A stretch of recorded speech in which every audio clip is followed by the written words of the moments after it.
A igreja vai passar pela grande tribulação.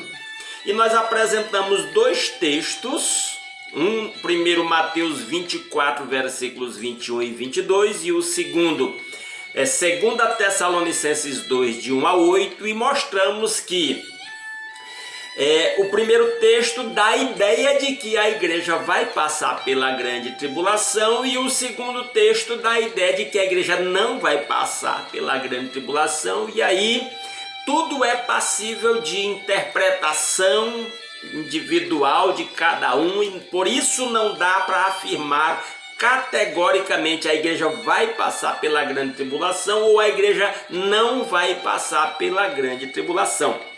Hoje eu quero mostrar mais dois, vamos dizer assim, mais dois textos, e como são textos longos eu não vou lê-los todos, mas sugiro que você anote e leia, para continuar aqui respondendo a pergunta: a igreja vai passar pela grande tribulação ou não?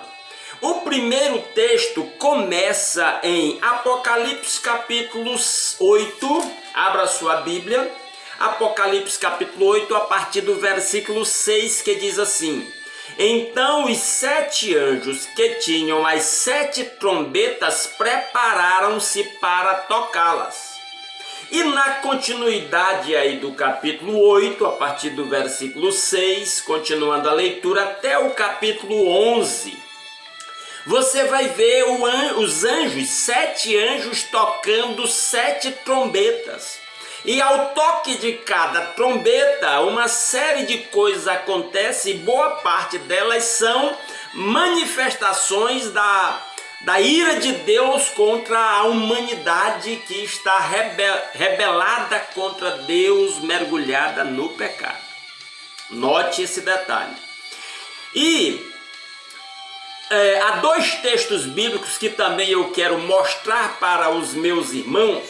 Lembre-se disso. Deixa eu falar dessa curiosidade. O livro de Apocalipse fala muito de números 7. Diversas vezes, diversos assuntos são falados do número 7. Por exemplo, logo nos capítulos 2 e 3 aparecem 7 cartas para 7 igrejas da Ásia Menor. Depois, a partir do capítulo 4 e 5, nós vamos ter a abertura dos 7 selos de um livro que está selado com 7 selos. Agora vem a Apocalipse capítulo 8, que nós acabamos de ler o verso 6, onde aparece o toque das 7 trombetas. E no capítulo 16 vai aparecer o derramamento das 7 taças da ira de Deus. E eu quero falar justamente sobre esses dois números 7 últimos. Os 7 toques das 7 trombetas e as 7 taças da ira de Deus que são derramadas sobre a terra em Apocalipse capítulo 16. E há um detalhe interessante, porque em 1 Coríntios capítulo 15, vamos ler.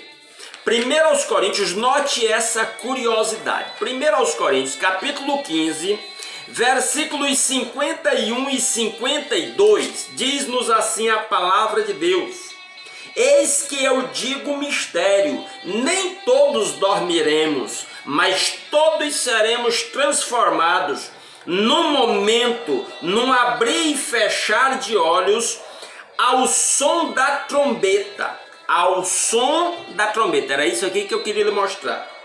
Pois a trombeta soará, os mortos ressuscitarão incorruptíveis, e nós seremos transformados.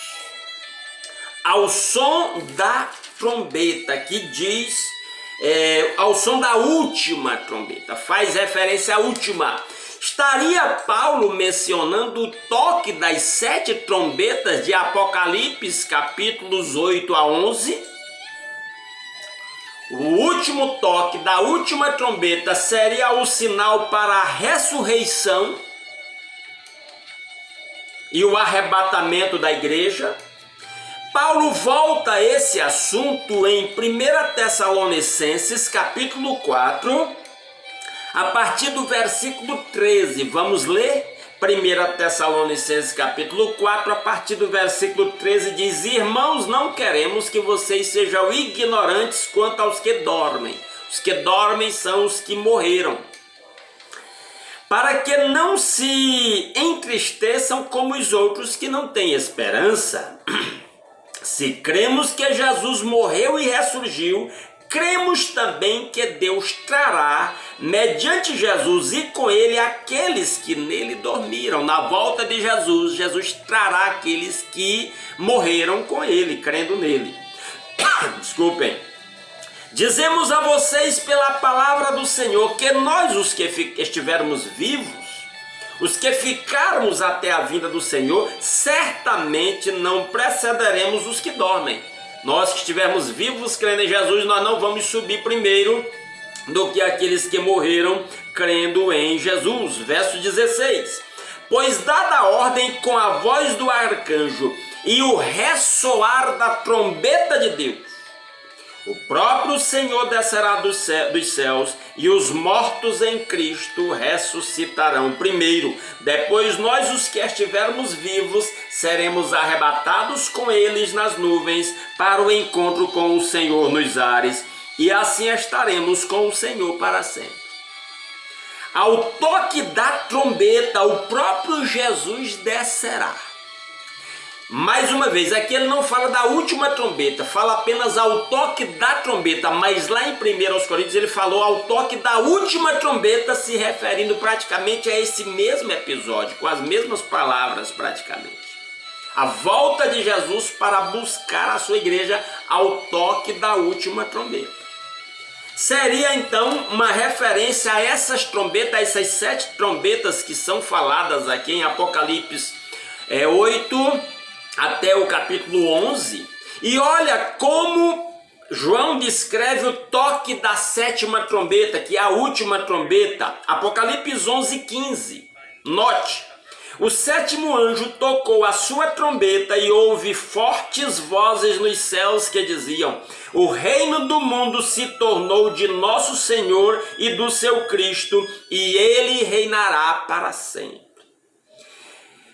Versículo 15 aqui que nós acabamos de ler. Ao toque da última trombeta é declarado que agora Cristo reina no mundo.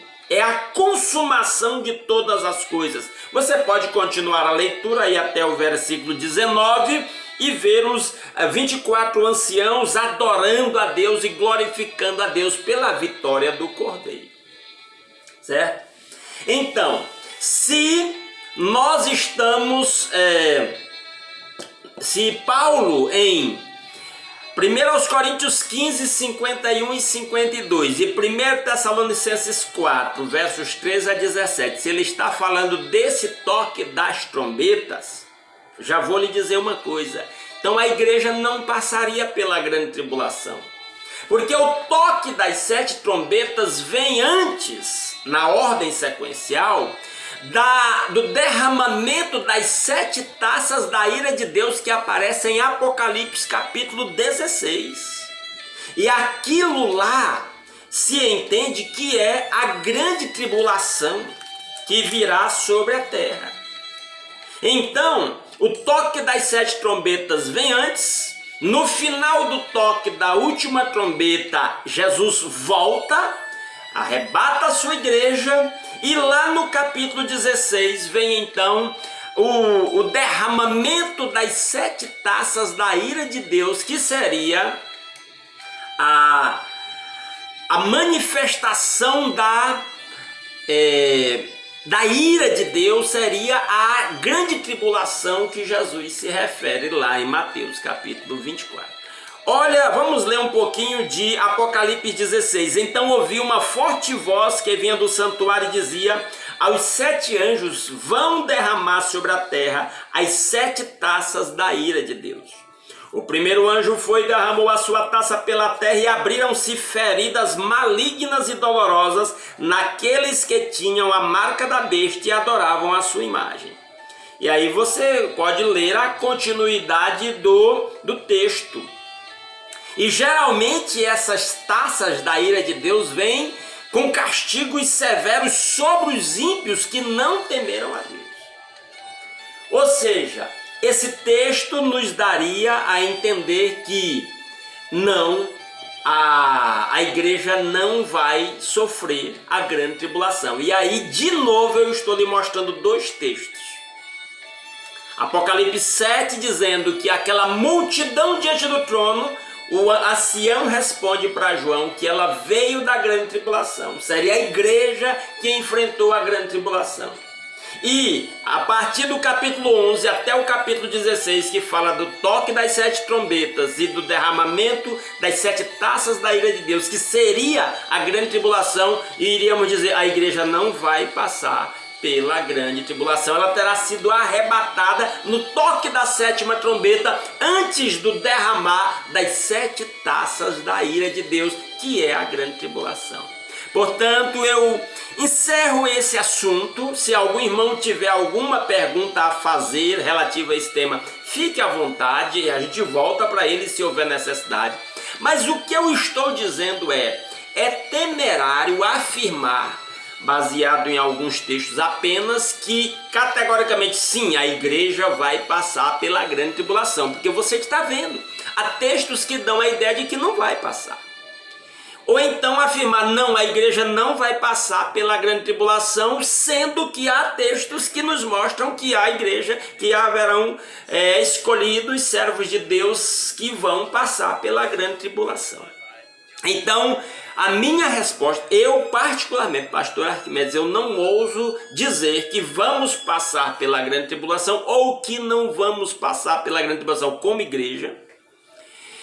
O que a conclusão aqui eu sempre aplico quando eu falo disso é: consagremos nossas vidas ao Senhor Jesus Cristo. Como diz o apóstolo Paulo em Romanos 12:12, alegrai-vos na esperança, sede pacientes na tribulação, perseverai na oração. Busque a Cristo, busque ao Senhor, busque a sua palavra, fortaleça a sua fé. Porque se Jesus vier arrebatar a sua igreja antes da grande tribulação, amém, estaremos prontos para partir com ele. E se ele não vier buscar a sua igreja antes da grande tribulação e nós estivermos aqui e tivermos que pagar a nossa fidelidade a Jesus com o nosso sangue, com a nossa vida, com o nosso sofrimento, que nós honremos o nome do Senhor com a nossa fidelidade, mantendo a nossa fidelidade. Como disse Jesus à igreja de Esmirna, lá em Apocalipse 2:10, ser fiel até a morte e dar-te-ei a coroa da vida.